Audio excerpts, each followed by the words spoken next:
Tiga, ada pertumbuhan sekunder. Pertumbuhan sekunder terjadi pada tumbuhan korendial, yaitu tahunan atau berkayu, misalnya pohon dan semak. Pertumbuhan sekunder merupakan hasil pembelahan sel-sel merisoma lateral. Ada dua macam merisoma lateral yang terlibat, yaitu kambium vaskuler dan kambium gavus. Keduanya merupakan jaringan yang bersifat meristematis, sehingga sel-selnya memiliki kemampuan untuk tetap aktif membelah. Keempat, ada pembungaan. Pembungaan adalah proses pembentukan bunga. Pembungaan merupakan proses yang sangat kompleks yang meliputi banyak tahapan perkembangan, dan semuanya harus berhasil dilakukan untuk memperoleh hasil akhir, yaitu biji. Kelima, pembentukan buah dan biji. Tahap ini memberikan hasil terbentuknya buah muda. Tahap ini diawali dengan pembesaran bakal buah atau stadium yang diikuti oleh perkembangan endosperm, cairan makanan, dan selanjutnya menjadi perkembangan embrio.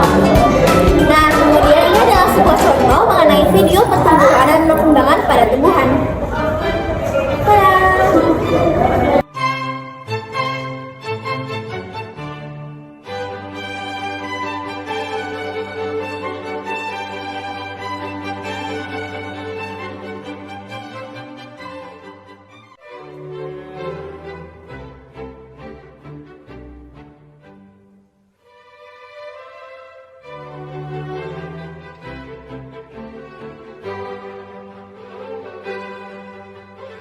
Nah, selanjutnya ada faktor-faktor yang mempengaruhi pertumbuhan dan perkembangan pada tumbuhan. Faktor-faktor ini terbagi menjadi dua, yaitu faktor internal dan faktor eksternal. Faktor internal sendiri adalah faktor yang berasal dari dalam organisme itu sendiri, sedangkan faktor eksternal berasal dari lingkungan. Faktor internal terbagi menjadi lima, yaitu auksin, gibberellin, sitokin, asam abisat, dan etilen. Sedangkan faktor eksternal juga terbagi menjadi lima, yaitu nutrisi, cahaya, suhu, kelembapan, dan aerasi. Mari kita bahas satu persatu. Nah, yang pertama ada faktor internal. Apa sih faktor internal itu? Faktor internal adalah faktor yang mempengaruhi pertumbuhan dan perkembangan tumbuhan secara genetik. Faktor genetik inilah yang mengendalikan hormon untuk proses pertumbuhan dan perkembangan tumbuhan. Beberapa hormon tumbuhan yang sudah dikenal antara lain sebagai berikut. Yang pertama ada auksin. Hormon ini ditemukan oleh Frits Wern, seorang ahli fisiologi Belanda pada tahun 1928. Hormon auksin dihasilkan oleh tanaman pada daerah maksimum seperti pucuk batang dan ujung akar. Auksin dapat pula dijumpai pada tunas daun muda, bunga ataupun buah. Hormon auksin yang paling dikenal adalah IAA atau indole exoactin. Sifat hormon auksin adalah aktivitasnya dihambat oleh adanya cahaya. Yang kedua, gibberellin. Gibberellin pertama kali ditemukan pada tahun 1926 oleh seorang ahli penyakit tanaman dari Jepang bernama E. Kurosawa. Hormon gibberellin dapat ditemukan hampir pada semua bagian tanaman, baik pada akar, batang, daun, bunga maupun buah. Peranan hormon gibberellin bagi tanaman antara lain sebagai berikut. Peran yang pertama, bersama dengan auksin merangsang pembelahan dan pemanjangan sel. Peran yang kedua, merangsang pertumbuhan batang dan daun. Peran yang ketiga, menghilangkan sifat kendali dari tanaman. Peran yang keempat, pada konsentrasi tinggi merangsang pertumbuhan akar. Peran yang kelima, sebagai penghabisan pengetahuan. Peran yang keenam,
pembusukan buah, dan yang terakhir merangsang penutupan stomata jika kekurangan air.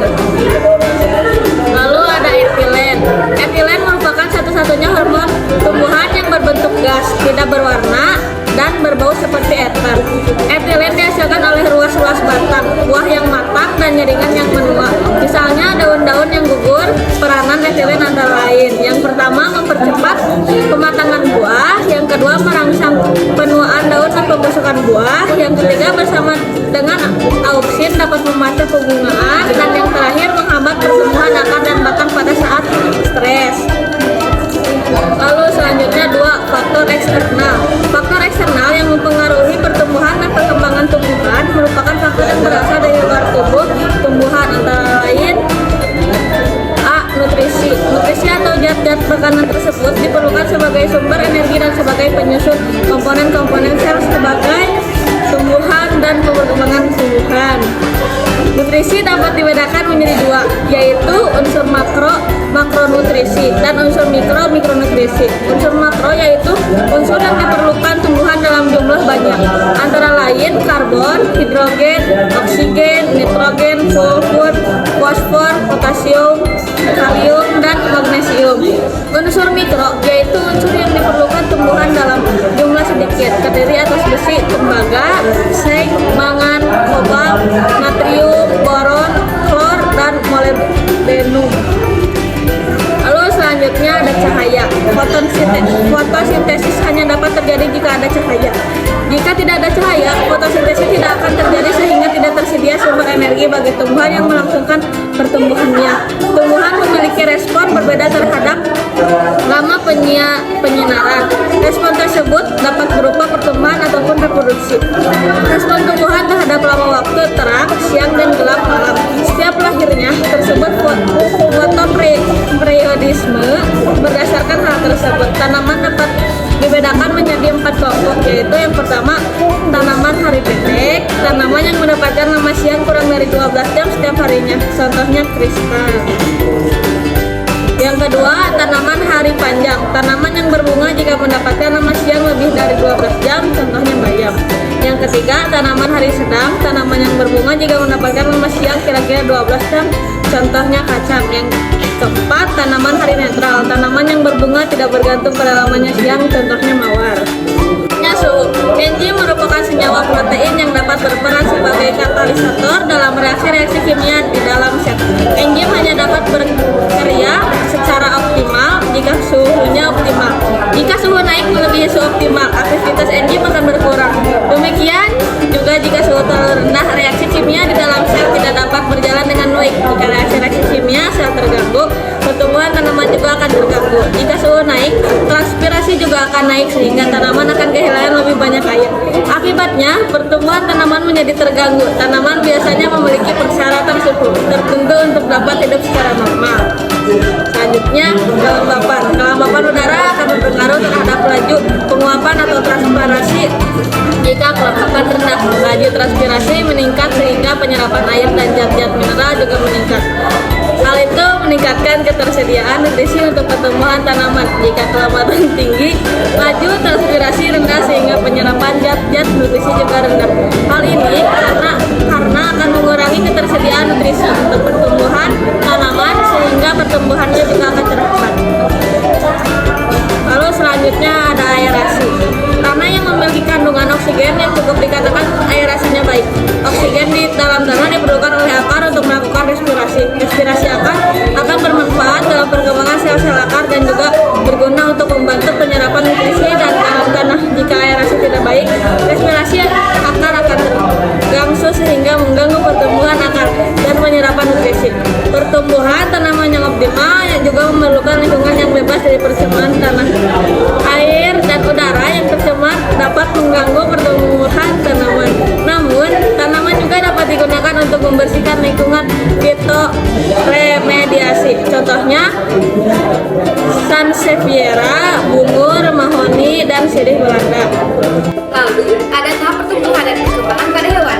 Dibagi menjadi 2, yang pertama tahap embrionik, dibagi menjadi 4. yaitu tahap morula, tahap blastula, tahap gastrulasi, dan tahap organogenesis. Yang kedua, tahap pasca embrionik. Dibagi menjadi dua, yang pertama metamorfosis, yang kedua metagenesis. Yang pertama, tahap embrionik. Tahap ini merupakan fase atau tahap pertumbuhan yang dimulai dari terbentuknya zigot sampai berkembang menjadi embrio. Tahap ini terjadi di dalam kandungan. Dalam tahap ini, zigot yang terbentuk dari fertilisasi antara sperma dan ovum mengalami pertambahan jumlah sel akibat pembelahan secara mitosis. Tahap morula. Pada tahap ini, zigot mengalami pembelahan mitosis berulang kali menjadi 2, 4, 8, 16, 32, dan 64 sel. Sel-sel yang terbentuk dinamakan blastomer. Saat berjumlah 64 sel, blastomer terbentuk bola sel yang tidak berongga seperti RBI dan dinamakan morulaisi. Tahap blastula. Tahap ini, sel-sel morula terus membelah hingga akhirnya membentuk suatu bola sel berongga yang bercairan dan dinamakan blastula.